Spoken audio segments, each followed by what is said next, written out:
In this rugged landscape, life has found a way to thrive.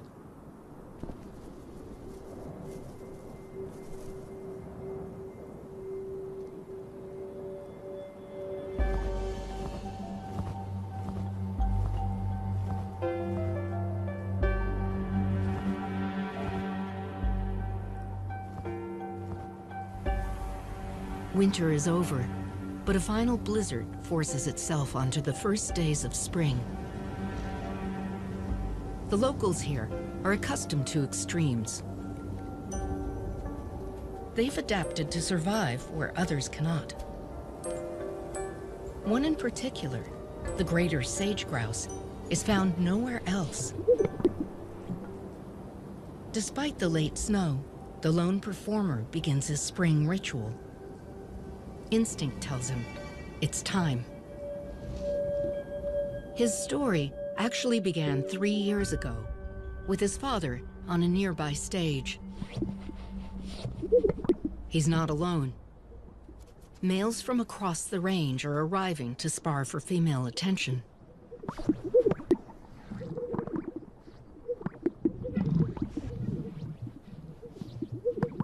Their elaborate display has only one purpose: to pass on their genes to the next generation. But self-promotion on an open stage is risky.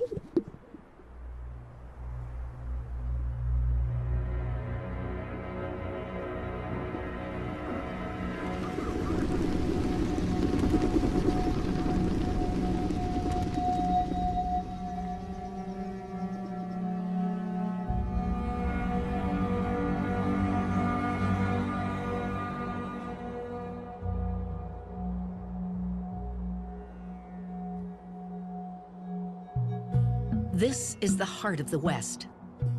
An ecosystem that once stretched 500,000 square miles across North America.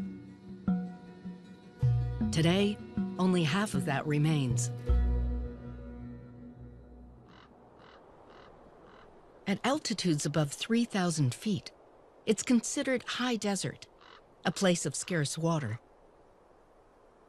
60% of it comes from snow, and most of that is carried to outlying rivers.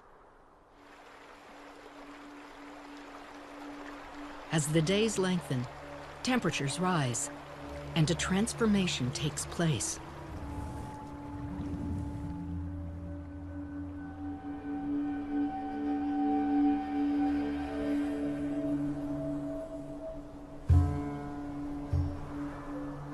The melt reveals a sea of sage. Sage is the anchor of the high desert. Without it, the land would be a dust bowl. These twisted shrubs can live 140 years. Extending for hundreds of miles in every direction, they're the foundation of this wilderness.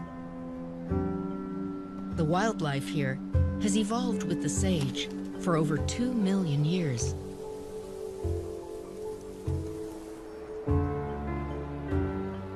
With a new chick to feed, the golden eagles constantly look out for prey. In open country, these powerful raptors can hunt almost anything, allowing them to raise families across much of the northern hemisphere. Since the first European settlers moved westward, this land has been traversed and cursed by travelers. It's the place in between, the big empty, through which one must pass to arrive somewhere else. Only those who linger will witness the intricate balance of this land.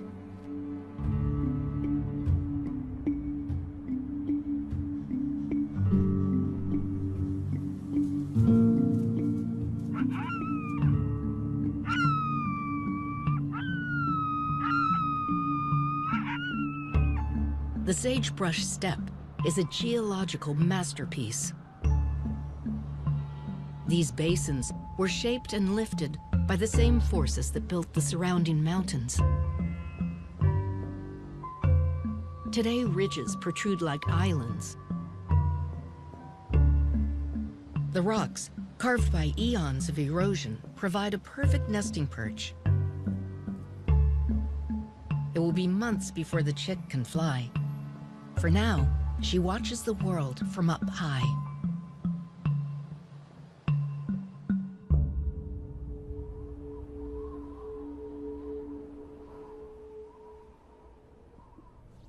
On the flats below lies the home of the grouse. They've spent the last 8 months hiding. But in early spring, their genetic imperative draws them to these open stages. Years of thaw and evaporation have left patches of salty sediment. The grouse use these clearings as leks, gathering sites for their mating ritual. Puffing their yellow air sacs, they make a series of popping sounds to intimidate the other males. They used to display in the hundreds. Today, they gather in the dozens. Our male has been practicing his display since February. He's put on weight over the winter. Testosterone has enlarged his neck pouch for the breeding season. He fills a balloon inside with more than a gallon of air, fans his tail, and squeezes the air sac. As other males approach, the contest begins. They only have a few weeks before the females arrive to establish their dominance and a territory. Pairs square off, facing just past each other. And then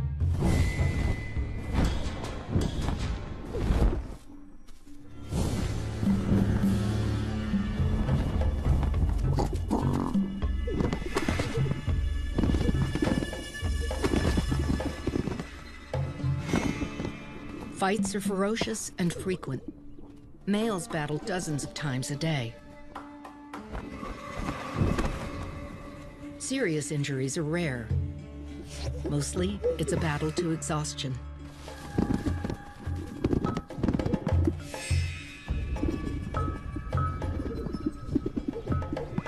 The chance to mate only comes once a year, and for grouse, years are limited. Most males won't live more than 4 years. They might well only get 2 chances to breed, if they survive.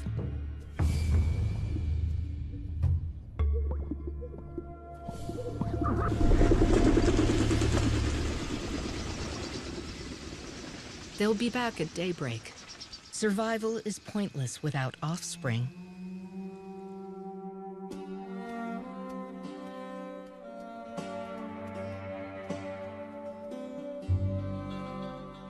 Sage has sustained pronghorn and mule deer through the winter.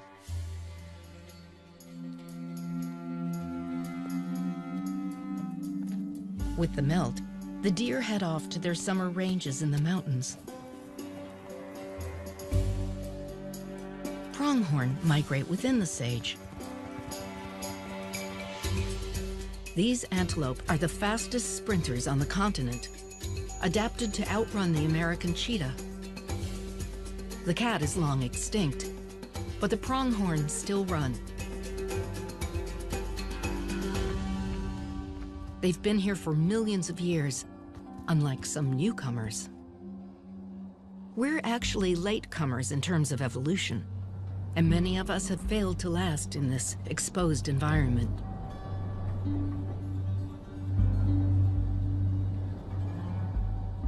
The native wildlife evolved with this landscape, but their ancient migratory paths are now splintered.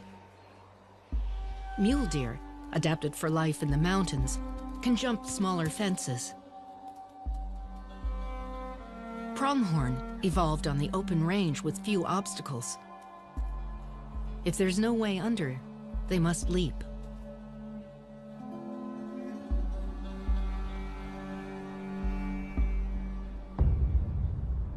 Eagles have few boundaries.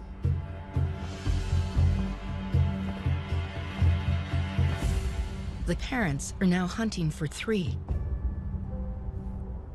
their eaglet will rely on them for the next 6 months.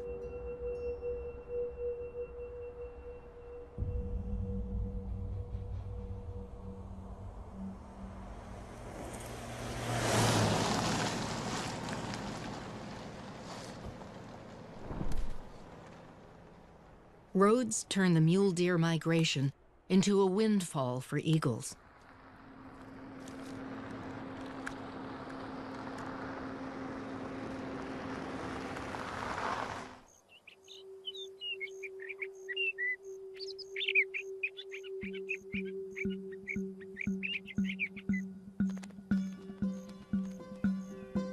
When temperatures warm, the high desert comes to life, revealing the diversity hidden through winter.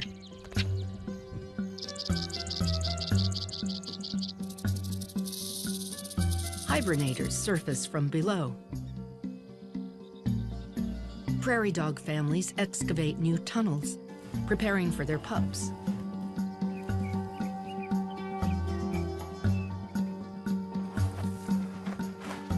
A badger digs her underground den, where she'll soon give birth.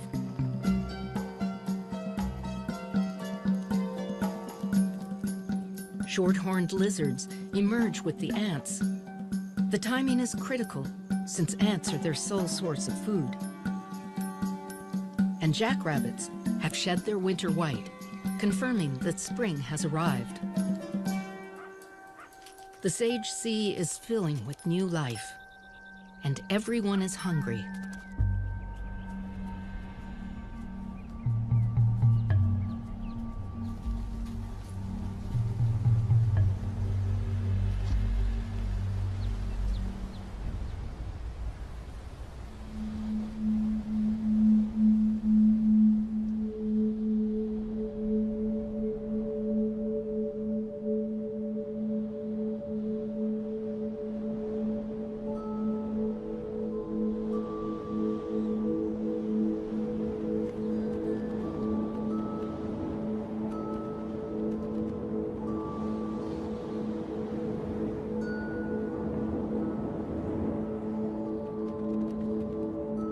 Wind is a constant in the high desert. Facing steady speeds of 20 miles an hour or more, the sage hugs the ground. Only the rocks have stood up to the desert gales. But over the eons, even these have been scoured and sculpted.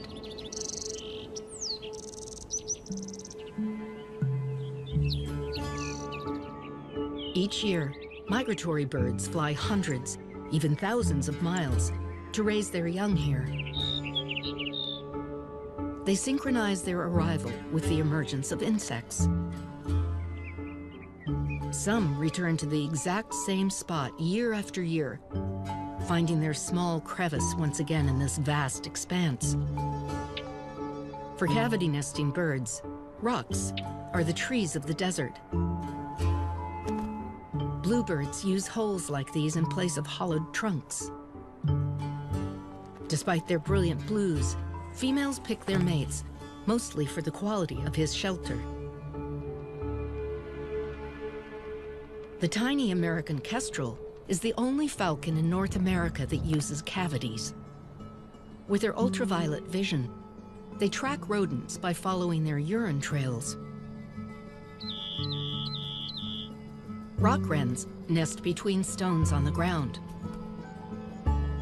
They're highly adapted to life in the desert.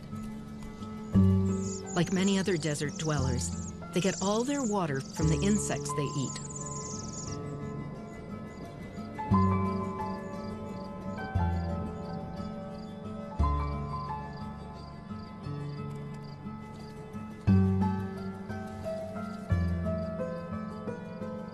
Once the sun falls in the desert, temperatures can drop by 40 degrees, and creatures of the day give way to those of the night.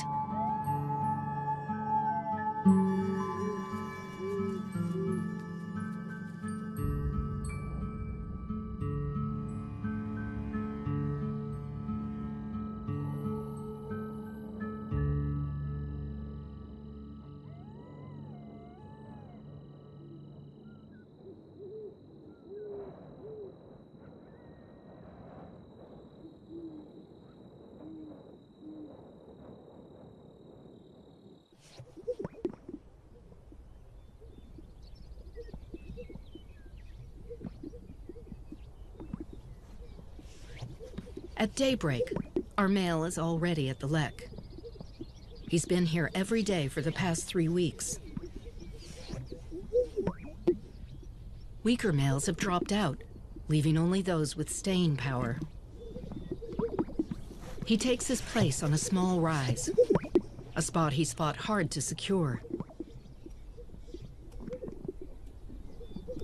A female steps onto the lek and begins her inspection.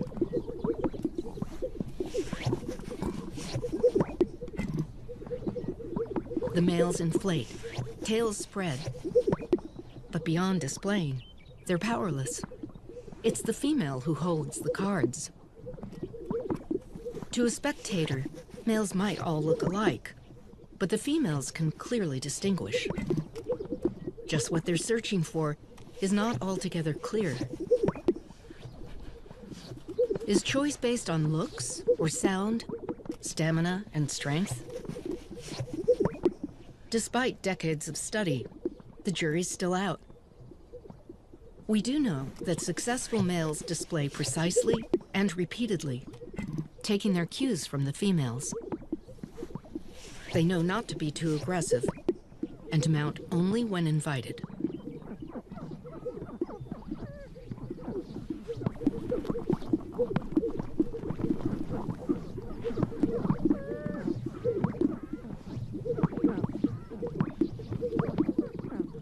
Surprisingly, most males never get a chance to mate.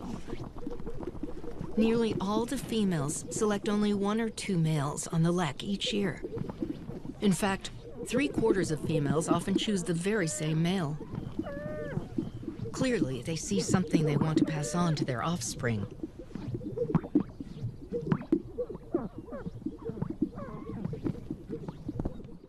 A female stands beside our male, sizing him up.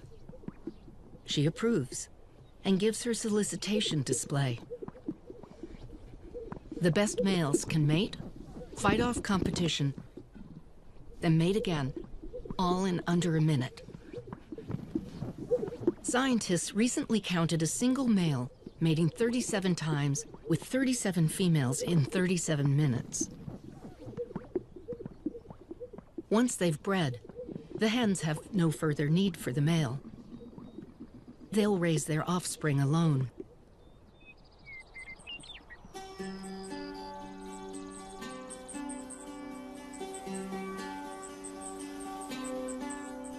Fanning out across the landscape, the females head away from the lek. Too many predators are drawn to these open stages. To find a safe spot for her eggs, a hen might travel as far as 10 miles. It's easy to assume there's plenty of open space for grouse.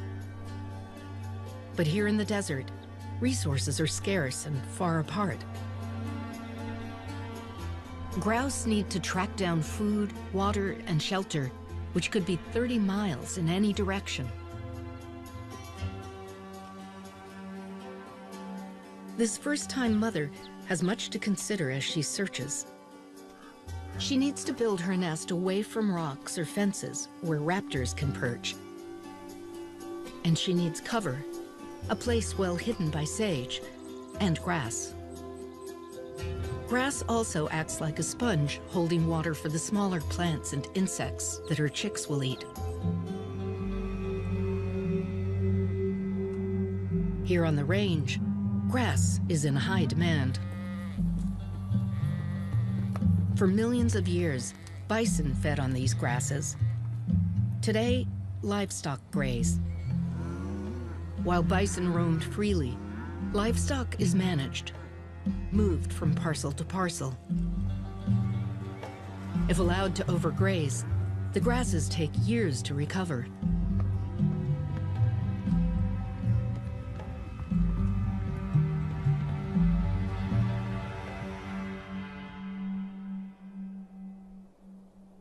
Settled on her nest, the hen is nearly impossible to spot. She's built her nest in a shallow depression beneath the sage, lining it with grass and leaves and dozens of her own feathers. Now she and her eggs must wait.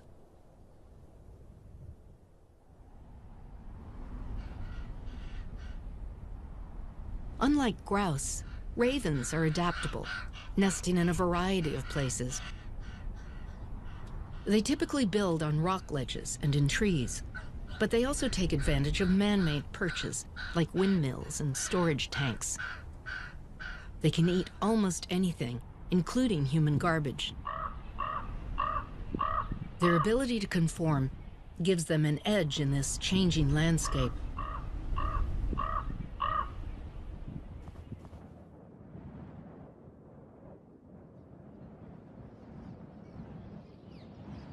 Cliff swallows also build nests in man-made structures.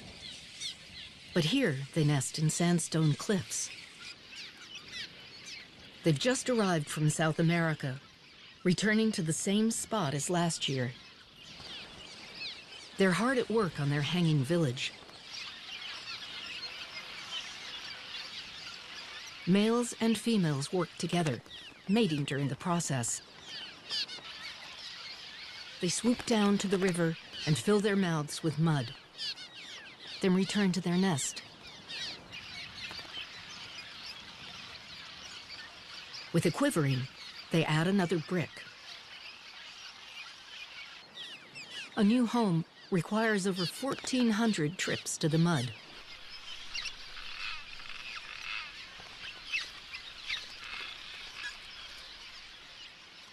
Great horned owls share these cliffs. Like golden eagles, they breed in winter because it takes months to raise such large offspring.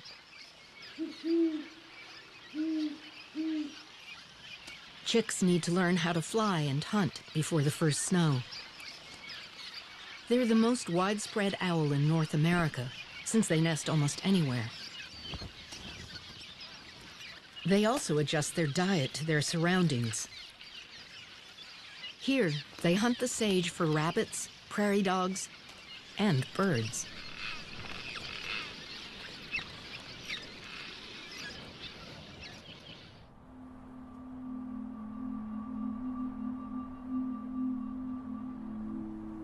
Ravens also feed their young a wide variety of prey. After discovering another bird's nest, the male delivers a meal of eggs. Down in the sage, the scene reveals the source of the feast. Our hen has lost her clutch.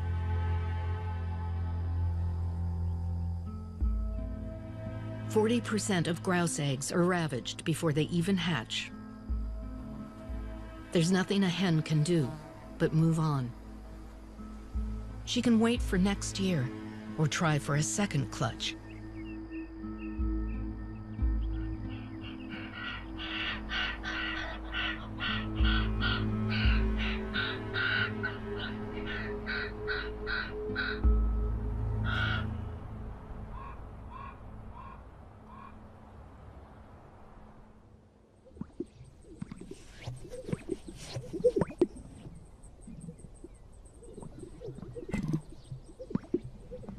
On the lek, males are still displaying. They return every day, hoping for females who've lost their nests. Our hen has returned, but there's little time. Her second clutch will need to hatch while there's still plenty of food for her chicks. She sifts through the males, searching for the very same male she chose before. And finds him. In a world where passing on his genes means everything, this male has succeeded.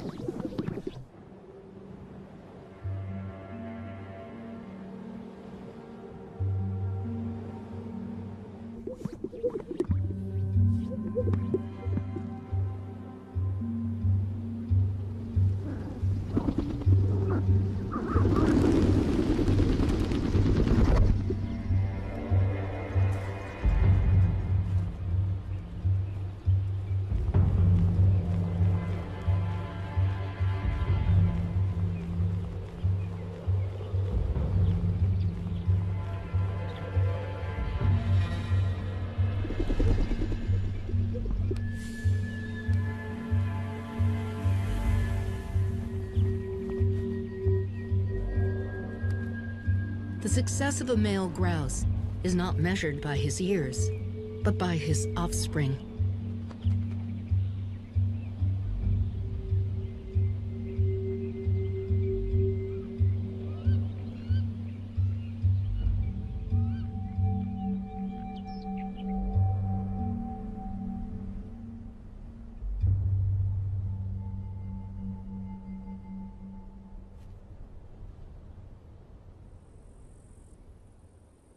Our hen is on the search again, but this time there's even more urgency.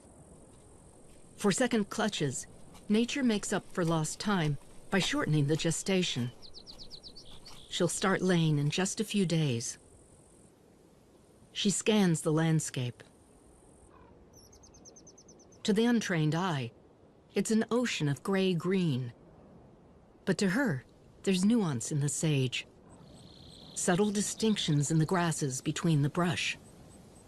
The next generation depends on her judgment. She's found an area with thicker cover. She chooses a spot and settles in for the wait.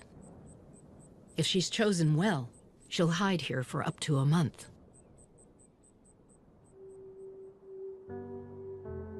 Unlike ravens and bluebirds, grouse are tied to unbroken expanses of sage. Without it, the species would cease to exist. The sagebrush sparrow would also disappear. Each year, they return here to lay their eggs. They breed nowhere else. The sage thrasher and brewer's sparrow do the same.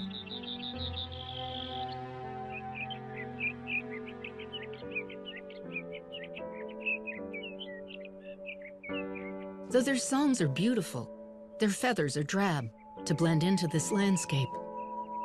Without the sage and the nursery it provides, these species would be lost.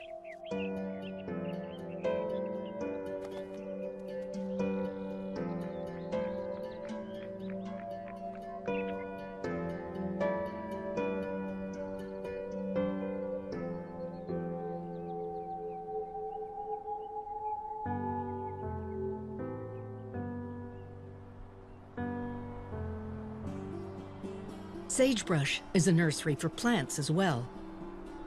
While it's toxic for most animals to eat, it's actually called a nurse plant because its shade and roots help other plants grow. Sage survives in this arid environment through deep roots that reach to the water below. Like water, most resources in the desert are locked well beneath its dry crust.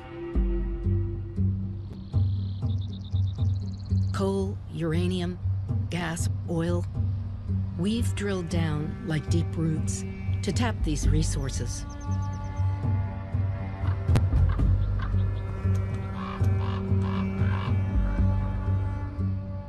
With our ever-increasing demand for energy, extraction has intensified in the high desert. As wells, pipelines, and holding tanks proliferate, the Sage Sea is becoming more and more fragmented.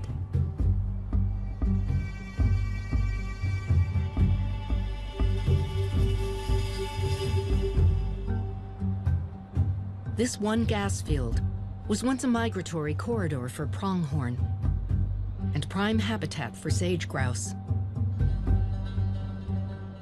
Many of the changes we've made here will remain long after the resources are tapped out. This is not an ecosystem that regenerates quickly.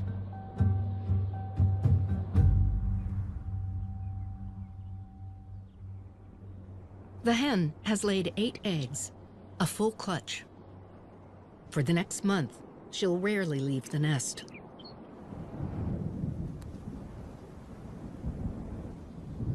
Every few hours, she carefully rolls her eggs to even out the temperature.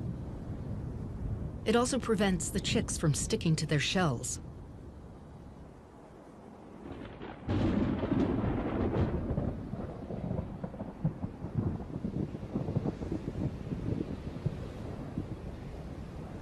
Throughout the summer, electrical storms roll across the desert. often shedding only drops of water. The storms bring more bluster and spark than rain. Native plants have adapted to these electrical storms. But while sage is fire-resistant, highly flammable cheatgrass has invaded the desert, bringing a new threat. Wildfires driven by fierce winds burn thousands of square miles of sage each year.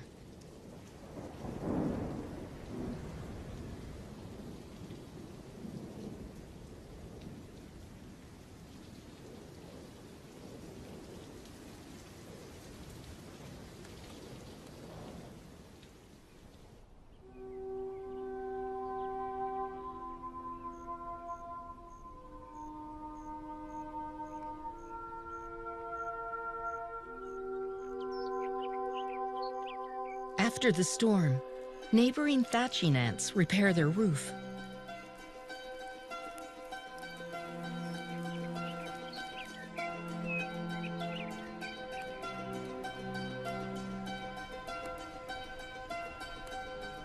It's a happy fluke when meals deliver themselves.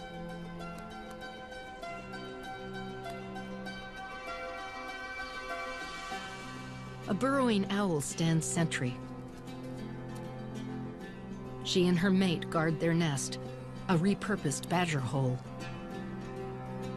Here in the desert, life takes advantage of every opportunity.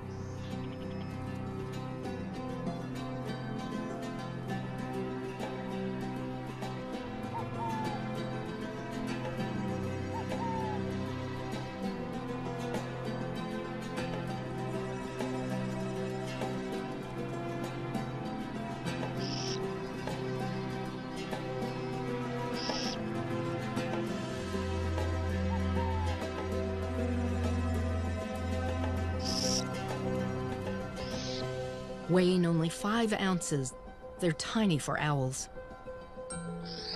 Great horned owls are 15 times their size. This couple has 9 chicks to raise. They're excellent hunters, specializing in small rodents and insects.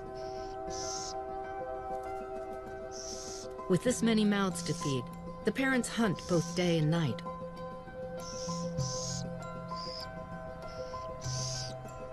When fall sets in, they'll fly as far as Mexico.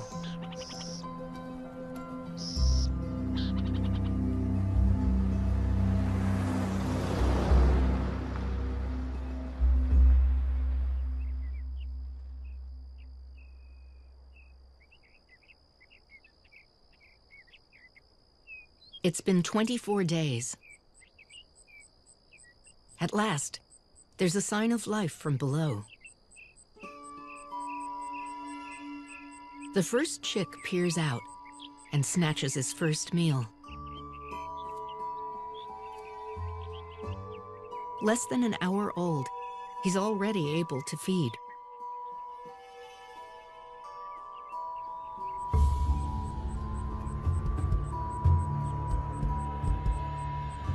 When the hen hears a badger nearby, she moves off to distract it, revealing another 5 newly hatched chicks.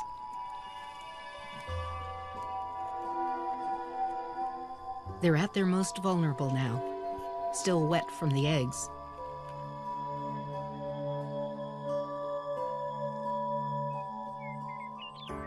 It's only been 2 hours, and all 8 chicks have hatched.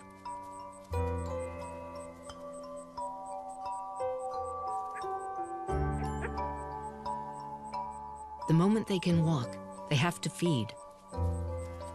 They can't digest sage yet, so for the next few months, they'll eat other plants and insects.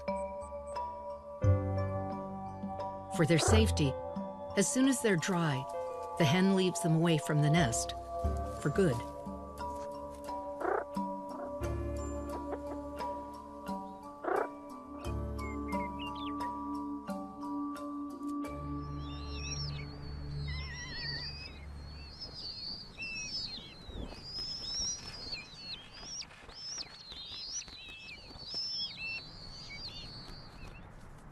Ferruginous hawks stay in their nest for 6 weeks.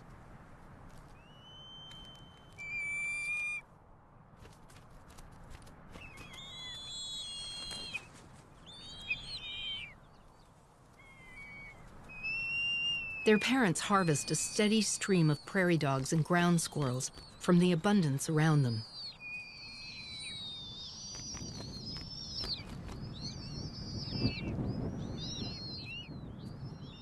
Rodents are plentiful and just the right size.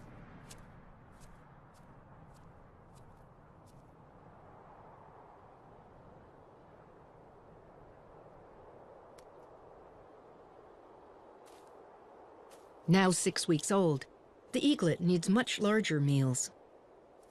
Cottontail and jackrabbits are staples. So are grouse.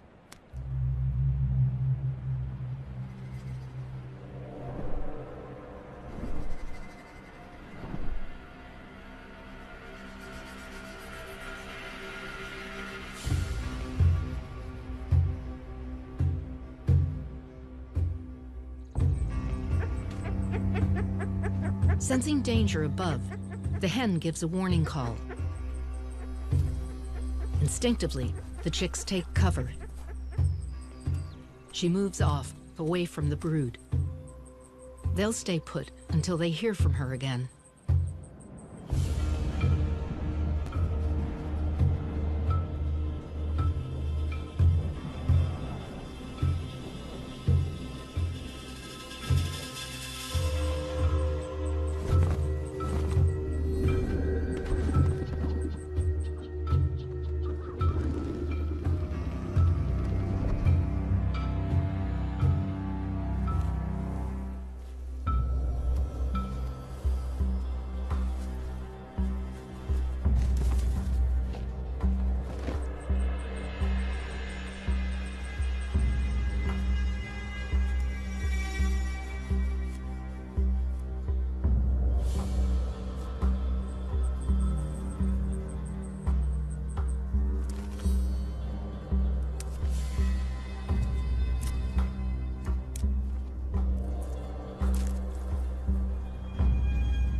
When the danger's past, a contact call brings the family back together.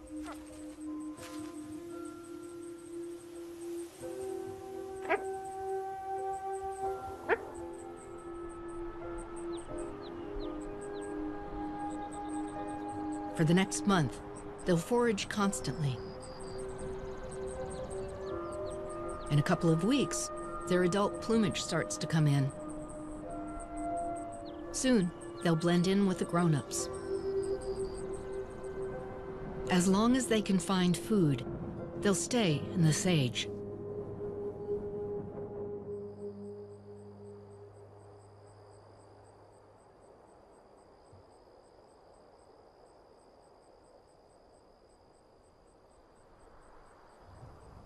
As the summer heat dries the steppe, water is at its scarcest. Seasonal plants with their deep roots have retreated back underground. The insects are gone, and the grouse are on the move. They have to follow the green in search of food and water.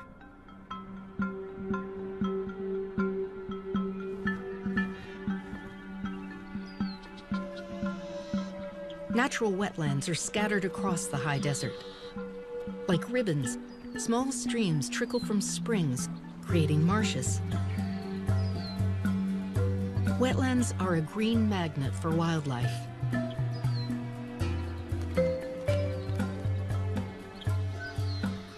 These oases host an entirely different cast of characters than the sagebrush. These sandhill cranes hatched at the very same time as the grouse chicks. While grouse couple for only seconds, these parents mate for life. They might spend as many as 20 years together, migrating to and from Mexico. This northern harrier has 3 mates on 3 different nests, somewhere down in the reeds, and each has chicks to feed. He's been scanning the sage for prey, but now he has his eye on the blackbirds.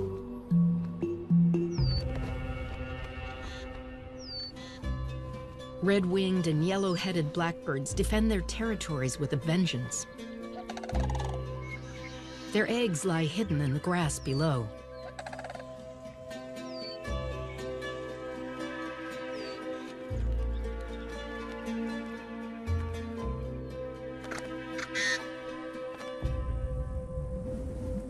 The steppe, now parched, is a hostile place for young grouse. Over the last 6 weeks, the hen has lost 3 of her chicks. They've traveled miles from their nest. What's left of the family has joined up with other grouse on their migration to water. But it's not a pristine marsh they're headed to. Humans settled most of the fertile areas long ago. For more than a century, we've battled sagebrush, removing it so we could harness the land. Farms and ranches have transformed most of the wild wetlands. But native wildlife still need the moisture, and many manage to coexist. Grouse are safest hidden in the sage. On ranches and farms, short grass means less cover. But the grouse adjust when the human footprint isn't too extreme.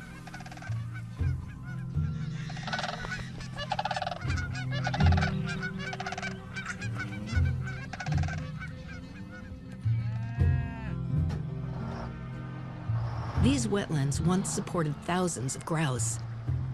Despite the alteration, some still support hundreds. Housing developments are a different story. They leave little for wildlife.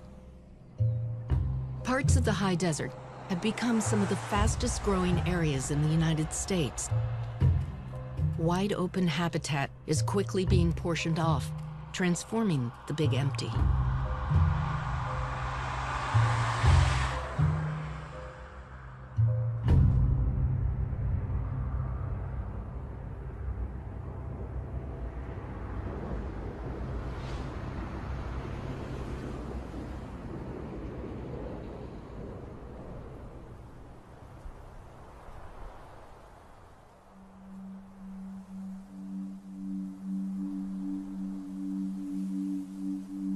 Fall is fleeting in the high desert.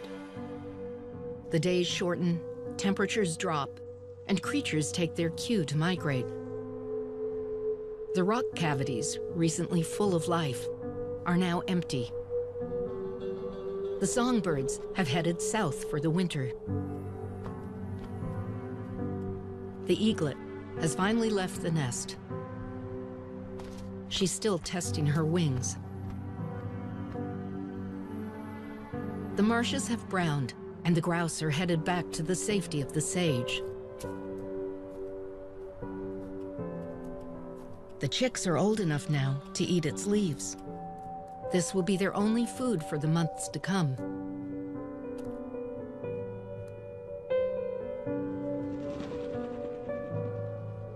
As autumn settles on the range, winter has already arrived in the mountains. The mule deer have been here since spring. It's here that they gave birth, but food is scarce now. They begin their descent, leading their young. Born in the mountains, this is their first migration. The adults will teach them to navigate rivers and fences.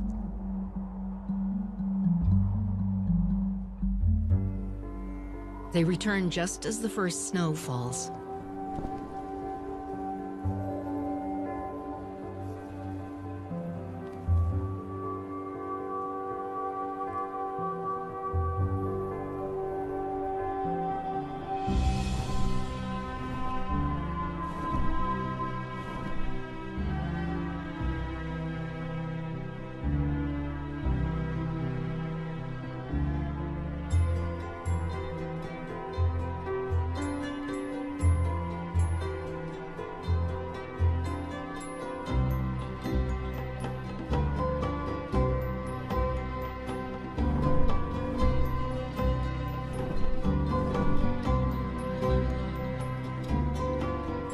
As harsh as winter is on the plains, it's milder here than in the mountains. Both mule deer and pronghorn will feed on sage through the winter. This will be their refuge for the next 5 months.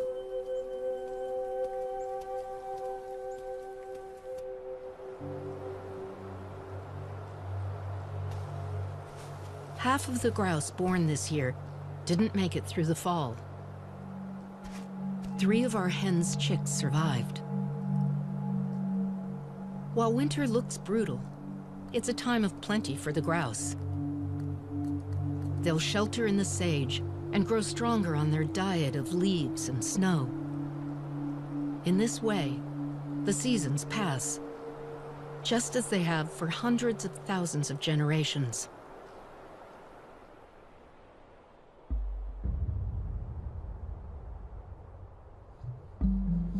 It's been 2 years, and one of the chicks has taken his father's place. He's a strong male, already defending a territory for his spring display. In the short time since his father dominated his lek, the horizon has changed. A drill rig has sprouted in the distance. Only 2 years ago, it wasn't here. The howl of the wind now mingles with the hum of machinery. 200 years ago, there were as many as 16 million sage grouse. Today, there may be fewer than 200,000.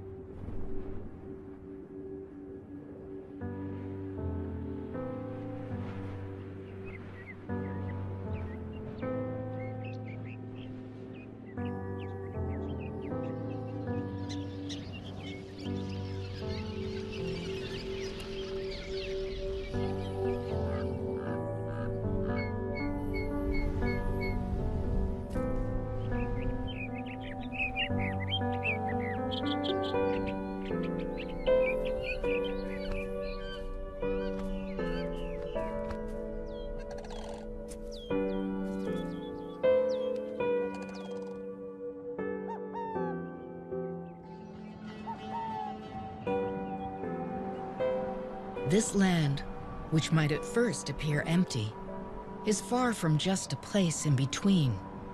It's a 140-year-old sagebrush and a constant wind that carries its scent. It's the clatter of antlers and the beating of wings as migratory birds come and go. It's a soaring raptor and a rare performer that takes a chance each year on the open range. An ancient stage where evolution has slowly shaped